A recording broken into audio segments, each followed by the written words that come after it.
Hello दोस्तों, कैसे हैं आप सब। स्वागत है आपका हमारे यूट्यूब चैनल सरकारी कंपटीशन पे। तो दोस्तों, मेरा नाम अतुल है और मैं आपको इस सरकारी कंपटीशन चैनल पर रीजनिंग पढ़ाने वाला हूं। तो दोस्तों, रीजनिंग जो सब्जेक्ट है बहुत ही अच्छा और स्कोरिंग सब्जेक्ट है। अगर आप इसमें थोड़े से भी एफर्ट डालते हैं तो आप इसमें बहुत ही अच्छा स्कोर कर सकते हैं। तो चलिए स्टार्ट करते हैं।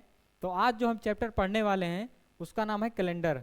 तो आज हम कैलेंडर के बारे में पढ़ेंगे।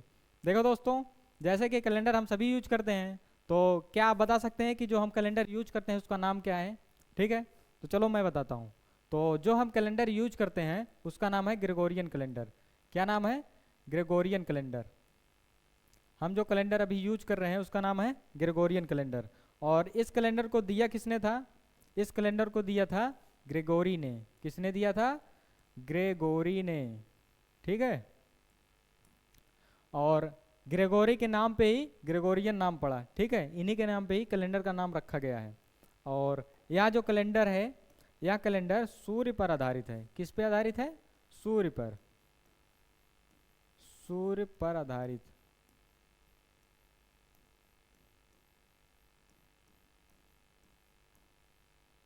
ठीक, नाम है ग्रेगोरियन कैलेंडर और दिया किसने था? ग्रेगोरी ने। और सूर्य पर आधारित है। देखो, हमारा भारत का राष्ट्रीय भारत का अपना राष्ट्रीय कैलेंडर भी है। उसका नाम क्या है? थोड़ी जानकारी के लिए जान लेते हैं। तो भारत का जो राष्ट्रीय कैलेंडर है उसका नाम है शक संवत। तो हम लिखेंगे भारत का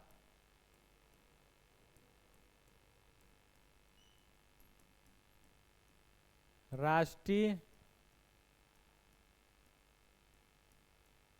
कैलेंडर।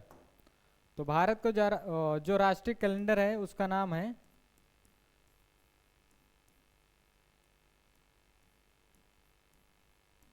शक संवत। ठीक है। और यह जो कैलेंडर है ये सूर्य पर आधारित है। किस पे आधारित है? सॉरी, चंद्रमा पर आधारित है। सूर्य पर तो ग्रेगोरियन कैलेंडर है, चंद्रमा पर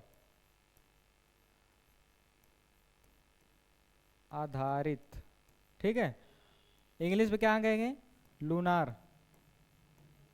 इंग्लिश में लूनार। ठीक है। और इसको इंग्लिश में क्या कहेंगे? सोलार।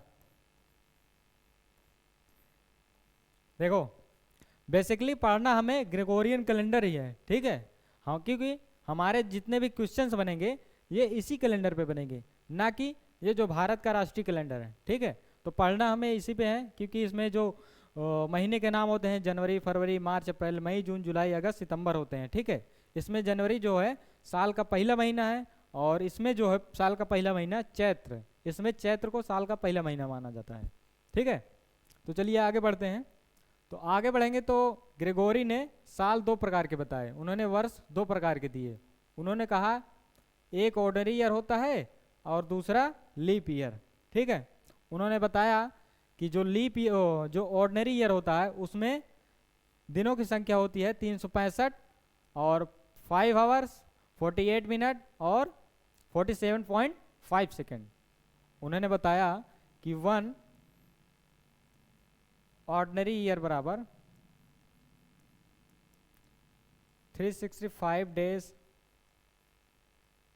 5 आवर 48 मिनट और 47.5 सेकेंड। ठीक है। उन्होंने बताया कि एक ऑर्डनरी ईयर बराबर होता है 365 दिन, 5 घंटे 48 मिनट और 47.5 सेकेंड। और उन्होंने बताया कि इसमें जो फरवरी का महीना होता है 28 दिन का होता है। इसमें फरवरी जो है 28 दिन की होती है।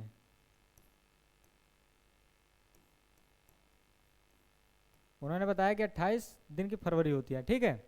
और फिर उन्होंने बताया कि जो लीप ईयर होता है उसमें जो फरवरी का महीना होता है 29 दिन का होता है, और दिनों की संख्या होती है, एक लीप ईयर में दिनों की संख्या 366 दिन होती है। तो हम लिखेंगे लीप ईयर में 1 year is equal to 366 days.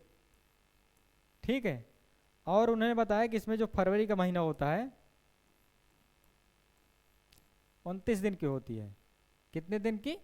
29 दिन। ठीक।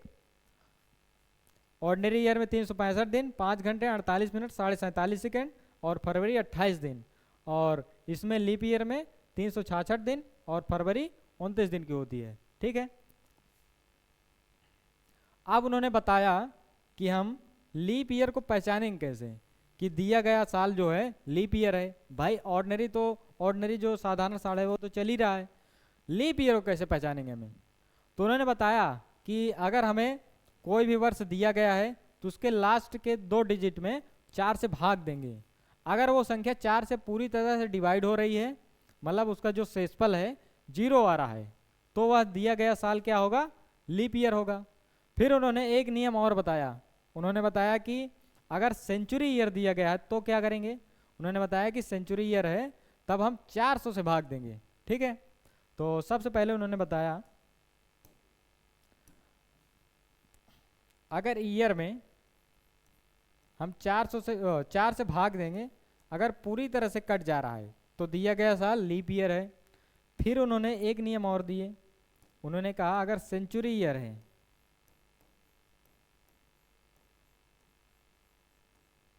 तो उसमें किससे भाग देंगे, 400 से। अब सेंचुरी ईयर कैसे पहचानेंगे हम कि दिया गया साल सेंचुरी ईयर है। सेंचुरी ईयर का मतलब ऐसे, जैसे 2100, 100, 200 ईयर, 200, 2020। ठीक है, ये दिए गए जो साल हैं ये सेंचुरी ईयर हैं। ठीक है, अगर सेंचुरी ईयर दिया गया है तो उसमें हम 400 से भाग देंगे, 400 से पूरी तरह कट रहा है, रिमाइंडर 0 आ रहा है, तब दिया गया वर्ष क्या होगा, सेंचुरी ईयर है, मतलब लीप ईयर है। और अगर नॉर्मली ईयर दिया गया है तो उसके लास्ट 2 डिजिट में हम भाग देंगे। अगर 4 से पूरी तरह कट रहा है, जो हमारा रिमाइंडर है 0 आ रहा है, तो दिया गया साल क्या होगा, लीप ईयर होगा। अब आओ समझते हैं कि लीप ईयर 4 साल बाद क्यों आता है। ठीक है, इन्होंने बताया कि लीप ईयर 4 साल बाद आता है, तो आज समझते हैं कि 4 साल बाद क्यों आता है। ठीक है, तो उन्होंने बताया था कि एक ऑर्डिनरी ईयर बराबर होता है 1 ordinary year is equal to, उन्होंने बताया कि एक ऑर्डिनरी इज इक्वल टू होता है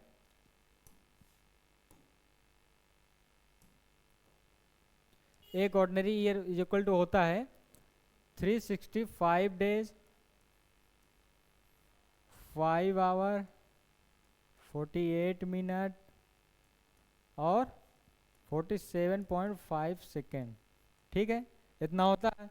उन्होंने बताया कि सबसे पहले इसको हम 6 घंटे मान लेते हैं, मतलब 365 डेज और 6 आवर। उन्होंने कुछ समय उधार ले लिए, उन्होंने कहा कि 365 दिन और इसको हम 6 घंटे बना लेते हैं। 6 घंटे इसलिए कि 4 साल बाद 24 घंटे हो जाएंगे, 24 घंटे में क्योंकि 24 घंटे बराबर एक दिन होता है, इसीलिए उन्होंने 6 घंटे मान लिए। ठीक है, तो 1 साल में 6 घंटे हो रहे हैं, 2 साल में 12 घंटे, 3 साल में 18 और 4 साल में 24 घंटे। तो 24 आवर बराबर कितना होता है, 24 आवर बराबर 1 डे। ठीक है, 24 आवर बराबर 1 डे होता है। इसीलिए उन्होंने कहा कि जो लीप ईयर होता है वो 4 साल बाद आता है, क्योंकि उसमें एक दिन बढ़ जाते हैं और उसमें दिनों की संख्या 366 हो जाती है। ठीक है, इतना समझ में आया। तो देखो पीछे हमने क्या बताया था कि 400 से क्यों भाग दे रहे हैं। ठीक है, 400 से भाग इसलिए दे रहे हैं कि देखो इसमें हमने समय उधार लिए थे, 5 आवर्स 48 मिनट 47 सेकेंड थे, तो इसको हमने 6 घंटे मान लिए, मतलब कुछ समय उधार लिए थे, तो उसी को सही करने के लिए हम 400 से भाग देते हैं। ठीक है, इतना समझ में आया। चलिए आगे बढ़ते हैं। तो आगे बढ़ेंगे तो आएगा ऑड डेज, विषम दिन। इसको इंग्लिश हिंदी में क्या कहेंगे हम, विषम दिन। विषम दिन, ठीक है, ऑड डेज को हिंदी में विषम दिन कहते हैं।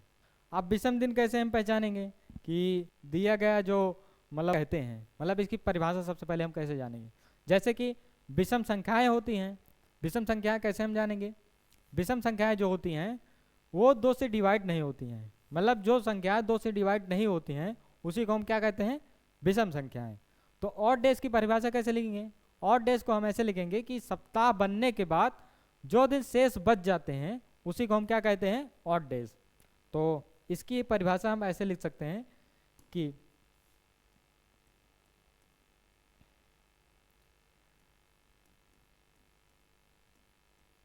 सप्ताह बनने के बाद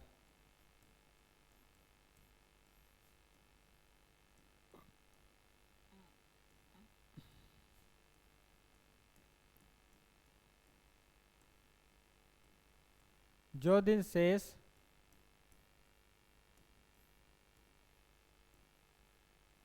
बच जाते हैं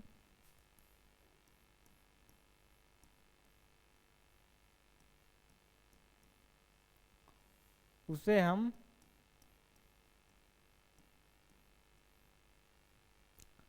ऑड डेज कहते हैं।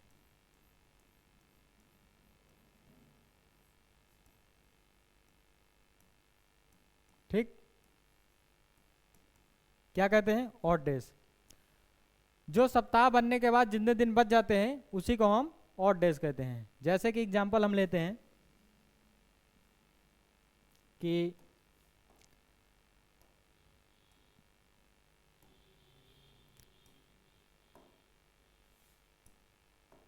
एग्जाम्पल हमने ले लिया कि 20 दिन में ऑड डेज की संख्या बताओ। तो करना कुछ नहीं है, केवल 7 से डिवाइड करना है। किससे डिवाइड करेंगे? 7 से। 7 से डिवाइड क्यों कर रहे हैं? क्योंकि सप्ताह में 7 दिन होते हैं। हमने परिभाषा में क्या लिखा है? सप्ताह बनने के बाद 7 से भाग देंगे तो जितना हमारा भागफल आएगा वो तो सप्ताह बन गया। जितना रिमाइंडर हमारा बच जाएगा वो होगा ऑड डेज।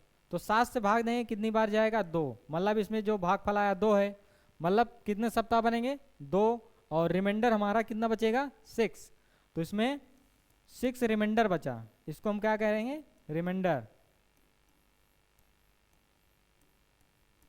यानी कि शेष, शेषफल। ठीक है, यही जो हमारा शेषफल आया यही ऑड डेज कहलाएगा।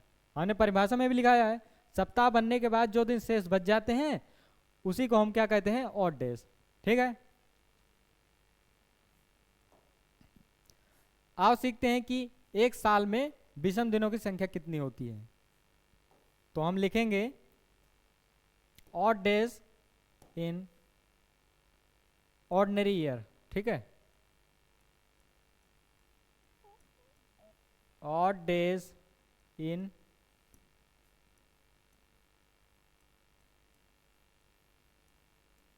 Ordinary year. ठीक है, विषम दिनों की संख्या, एक साधारण साल में विषम दिनों की संख्या कितनी होती है? तो हम जानते हैं कि एक साधारण साल में दिन कितने होते हैं? दिन होते हैं 365। ठीक है, हमने आपसे क्या बताया था? अगर हमें विषम दिन निकालना है तो 7 से भाग देंगे। तो सबसे पहले इसमें हम 7 से भाग देंगे। ठीक है, 7 से भाग देंगे, कितनी बार जाएगा? 7 × 5 = 35। कितना आया? 1। फिर कितनी बार जाएगा? 2 बार। 7 दूनी 14। कितना आया? 1। यही जो एक रिमाइंडर आया क्या बन जाएगा? Odd days. मतलब हम कह सकते हैं कि एक साल में 52 सप्ताह और 1 दिन शेष बचता है, मतलब विषम दिनों की संख्या 1 होती है। तो इसको हम ऐसे लिख देंगे 52 वीक्स एंड 1 ऑड डे। ठीक है, एक साधारण साल में 52 सप्ताह होते हैं और 1 विषम दिन होते हैं। ठीक है, आगे बढ़ते हैं। अब आगे बढ़ेंगे तो आगे हम जानेंगे कि एक लीप ईयर में कितने ऑड डेज होते हैं। ठीक है, एक लीप ईयर में तो लिखेंगे ऑड डेज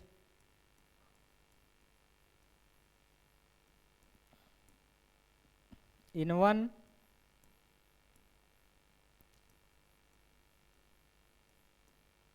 लीप ईयर। ठीक है, तो हम जानते हैं कि लीप ईयर में विषम दिनों की जो संख्या होती है, लीप ईयर में जो दिनों की संख्या होती है वो 366 होती है। तो कितने दिन होते हैं? 366। अगर अब इसमें हम 7 से भाग देंगे तो आएगा 52 वीक एंड 2 ऑड डेज। ठीक है, चलो आओ सीखते हैं हम प्रथम 100 सालों में विषम दिनों की संख्या निकालना। तो सबसे पहले हम लिखेंगे ऑड डेज इन फर्स्ट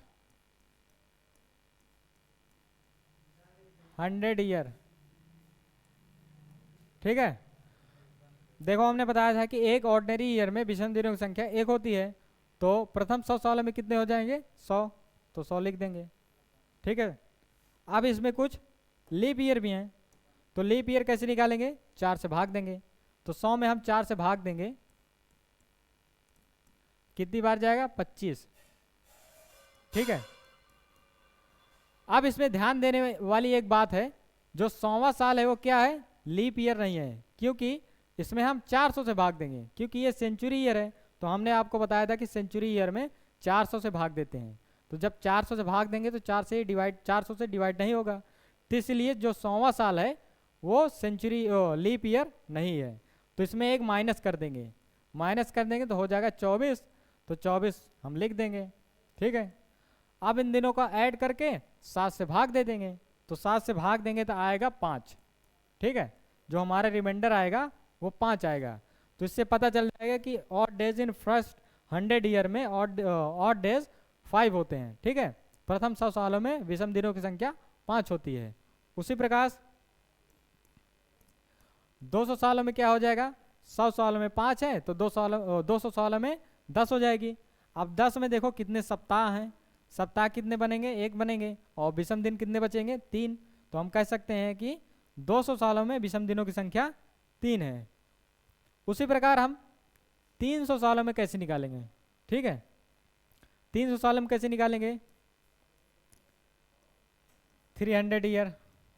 अब देखो 5 5 10 पंक्तियाँ 15, मतलब 15 हो गए हैं, तब 15 में हम 7 से भाग देंगे, 7 से भाग देंगे तो कितना आएगा रिमाइंडर, 1 आएगा। ठीक है, क्योंकि इसमें 2 सप्ताह बन रहे हैं, 2 सप्ताह बनेंगे, 1 रिमाइंडर हो जाएगा, तो यही क्या होगा विषम दिन। तो फर्स्ट 100 ईयर में 5 हैं, फर्स्ट 200 में 10 हो गए, मतलब 3 हो गए, और फर्स्ट 300 में 1 हो गया। अब हम प्रथम 400 सालों में विषम दिनों की संख्या निकालेंगे। ठीक है, तो लिखेंगे फर्स्ट 100 ईयर, फर्स्ट 400। तो 400 में देखो जो 400वां साल है ये 400 से डिवाइड हो रहा है, ये एक लीप ईयर भी है। ठीक है, तो प्रथम 100 ईयर में 5 है, 200 सालों में 10 हो गए, 300 सालों में 15, और 400 सालों में 20 हो गए, और प्लस जो 400वां साल है वो लीप ईयर भी है, तो उसमें एक और ऐड करेंगे तो कितना हो जाएगा 21। तो 21 दिन हो गए। अब देखेंगे इसमें सप्ताह कितने बन रहे हैं, इसमें सप्ताह 3 बनेंगे, और जो हमारा रिमाइंडर आएगा वो 0 है। तो इसलिए हम कह सकते हैं कि 400 सालों में जो हमारा विषम दिनों की संख्या है वो 0 है। तो इसको आप याद रखेंगे, क्योंकि ऐसे जो मान आए हैं हमारे, इसको आप डायरेक्ट जब क्वेश्चन बनाएंगे तो इसको पुट करेंगे तो आपका जो मतलब कैलकुलेशन होगा वो आसान हो जाएगा। ठीक है, तो इसको याद रखना। तो चलिए आगे बढ़ते हैं।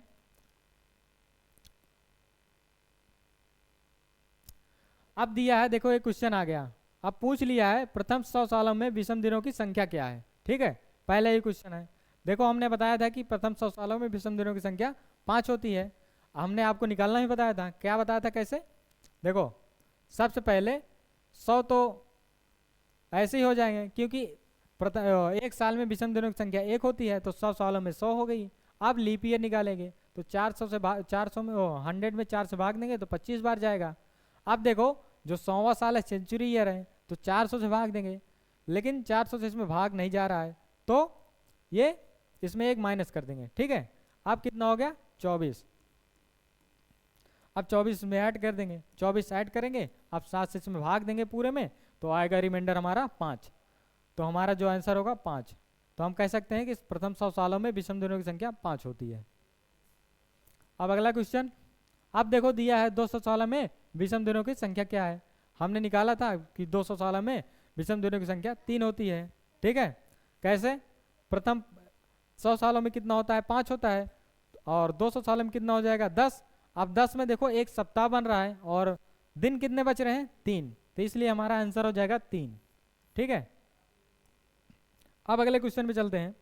तो अगला क्वेश्चन हमारा दिया गया है प्रथम 300 सालों में विषम दिनों की संख्या क्या है। ठीक है, पहले 100 सालों में 5 है, दूसरे में 10 है, तीसरे में 15। अब 15 में देखो कितने सप्ताह बन रहे हैं, तो 7 से भाग देंगे, 7 से भाग देंगे तो हमारा जो रिमाइंडर आएगा 1 आएगा, तो हमारा आंसर क्या होगा 1। ठीक है, अब अगला क्वेश्चन देखते हैं। अगला क्वेश्चन दिया है 400 वर्षों में विषम दिनों की संख्या क्या है। ठीक है, प्रथम 100 ईयर में विषम दिनों की संख्या निकालना है। अब देखो हमने बताया था कि 400वां जो साल है वो लीप ईयर भी है, मतलब इसमें एक दिन एक्स्ट्रा और बढ़ जाएंगे। तो पहले 100 सालों में 5 थे, दूसरे में 10 हो गए, तीसरे में 15, चौथे में 20। अब प्लस जो 400वां साल है वो लीप ईयर भी है, तो उसमें एक और ऐड हो जाएगा, तो कितना हो जाएगा 21। अब 21 में हम सप्ताह बनाएंगे, मतलब 7 से भाग देंगे, तो 7 से भाग देंगे तो रिमाइंडर जो आएगा वो 0 होगा, तो हमारा आंसर क्या होगा 0। मतलब 400 सालों में विषम दिनों की संख्या 0 होती है। ठीक है, अब अगला क्वेश्चन देखें। देखिए ये थोड़ा हट के है, इसमें दिन दिया है और पूछा है कि 70 दिन बाद कौन सा दिन होगा। क्वेश्चन है यदि आज मंगलवार है तो 70 दिनों बाद कौन सा दिन होगा। ठीक है, सिंपली करना कुछ नहीं है, केवल इसमें 7 से भाग देना है। 7 से भाग देंगे कितनी बार जाएगा, एक बार, 0 0। ठीक है, हो गया, कितना आया 10, मतलब हमारा जो रिमाइंडर है वो 0 है। तो जो मंगलवार है तो मंगलवार हम लिख देंगे, मतलब ट्यूसडे में हम 0 ऐड करेंगे, क्योंकि हमारा जो रिमाइंडर है वो 0 है। ठीक है, तो 0 ऐड करेंगे तो हमारा कोई दिन बढ़ेगा नहीं, तो हमारा जो सेम डे है वही आंसर हो जाएगा, मतलब हमारा right answer option number B, Tuesday. अब अगला क्वेश्चन ये दिया गया है यदि आज सोमवार है तो 188 दिन बाद कौन सा दिन होगा। ठीक है, तो सबसे पहले 7 से भाग देंगे, तो 188 में 7 से भाग देंगे कितनी बार जाएगा, 2 बार। ठीक है, कितना आया 4। अब कितनी बार जाएगा, 7 छंग 42, कितनी बार 6 बार।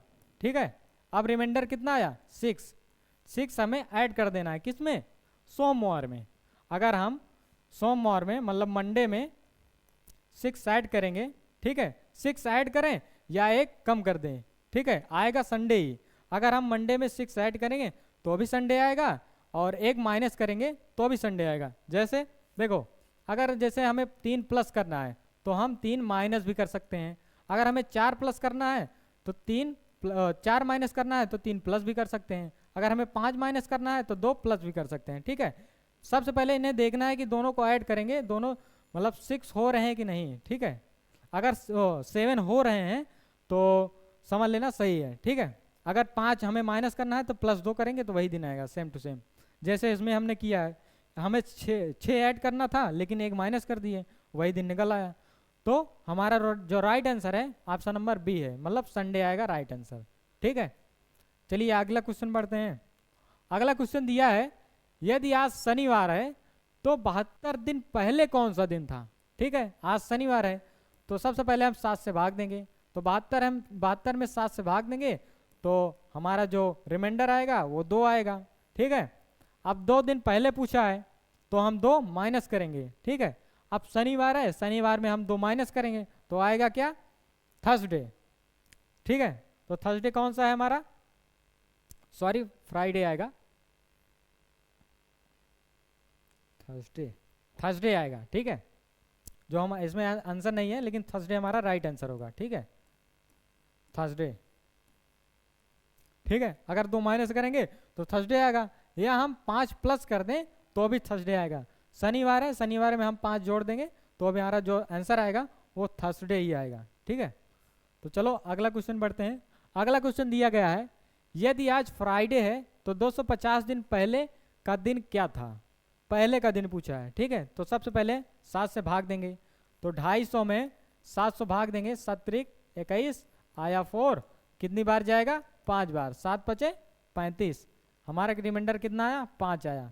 अब देखो उसमें 5 माइनस करना है। ठीक है, 5 माइनस करना है, या हम +2 मतलब +2 कर दें तो भी हमारा जो आंसर आएगा वही होगा। ठीक है, फ्राइडे में हम चाहे +2 करें या 5 माइनस करें, जो हमारा आंसर आएगा वही होगा, मतलब जो हमारा राइट आंसर होगा। फ्राइडे में अगर हम 2 प्लस करेंगे तो राइट आंसर क्या होगा, संडे। ठीक है, अपनी सुविधा के अनुसार हम कर सकते हैं।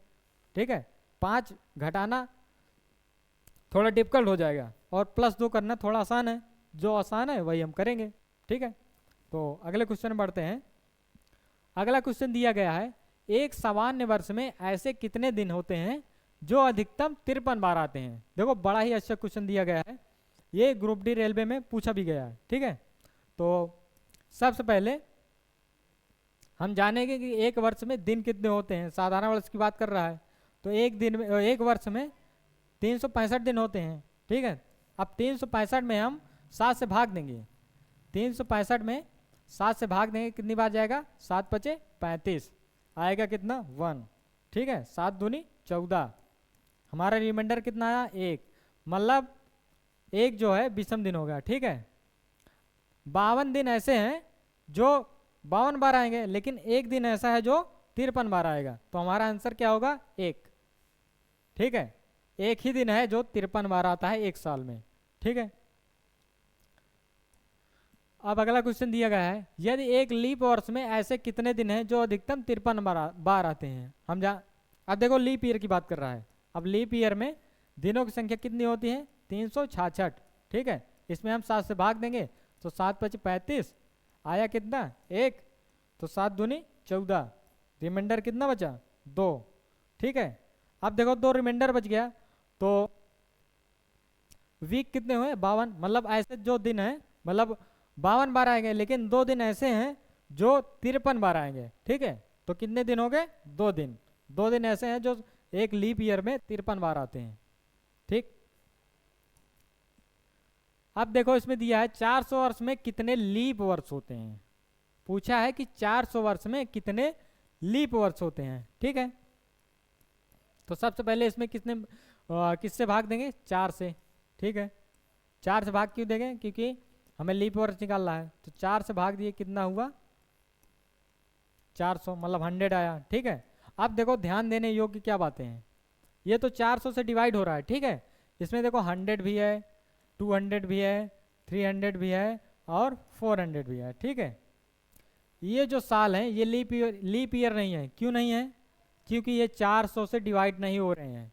400 से डिवाइड नहीं हो रहे हैं, इसका मतलब ये लीप ईयर नहीं है। कितने नहीं हो रहे हैं? 3, तो हम 3 माइनस कर देंगे। 3 माइनस करेंगे तो कितना बचेगा? 97। तो हमारा राइट आंसर क्या होगा? 97। ठीक है, 97 इज द राइट आंसर। अब अगले क्वेश्चन पढ़ते हैं। अब देखो अगला क्वेश्चन दिया गया है, लगातार 400 साल में 29 फरवरी कितनी बार आएगी।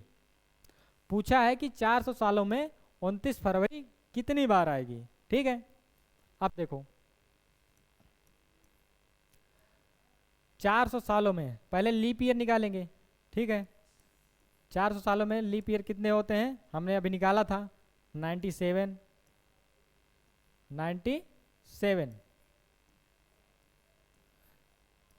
होता है ना। अभी हमने पिछले क्वेश्चन में निकाला था कितना? ये 97। तो 400 सालों में लीप ईयर की संख्या कितनी होती है? 97। अब देखो लीप ईयर में जो फरवरी होती है वो 29 दिन की होती है, और हमारा क्वेश्चन भी यही दिया गया है कि 29 फरवरी कितनी बार आएगी। कितने सालों में? 400 सालों में। तो हमने कितना निकाला था? 97, मतलब हमारी जो 29 फरवरी है 97 बार आएगी। ठीक है, ये हमारा राइट आंसर होगा। अब अगले क्वेश्चन पे चलते हैं। देखो बड़ा ही अच्छा क्वेश्चन दिया गया है कि लगातार 400 सालों में 29 तारीख कितनी बार आएगी। ठीक है, 29 फरवरी अलग बात है, लेकिन तारीख अलग बात है। तो इस क्वेश्चन को हम कैसे करेंगे? ऐसे क्वेश्चन को हम इस तरह से कर सकते हैं। देखो एक साल में 29 तारीख कितनी बार आती है? एक ऑर्डिनरी ईयर में 29 तारीख कितनी बार आती है? जाहिर सी बात है 11 बार आती है, क्योंकि 12 महीने होते हैं, जिसमें से फरवरी जो है 28 की होती है। बाकी 11 महीने, मतलब उसमें जो महीने होते हैं 29 तारीख तो आती ही है। तो हम लिख सकते हैं फर्स्ट 11 मंथ्स लिखेंगे हम 29 डेट फर्स्ट 11 मंथ। कितनी बार आएगी? 11। ठीक है, 11 आया है। अब 400 सालों में निकालना है, तो एक साल में 11 आया, तो 400 सालों में 400 से गुणा करेंगे, मतलब कितना? 4400। ठीक है, 4400। अभी हमने निकाला था कि 400 सालों में लीप ईयर कितने आते हैं। लीप ईयर कितने आते हैं? 97। तो हम लिख सकते हैं कि 400 सालों में लीप ईयर हैं। लीप ईयर कितने हैं? 97। अब हमें पता है कि अगर लीप ईयर मतलब लीप ईयर है तो जो हमारी फरवरी है वो 29 दिन की हो जाएगी।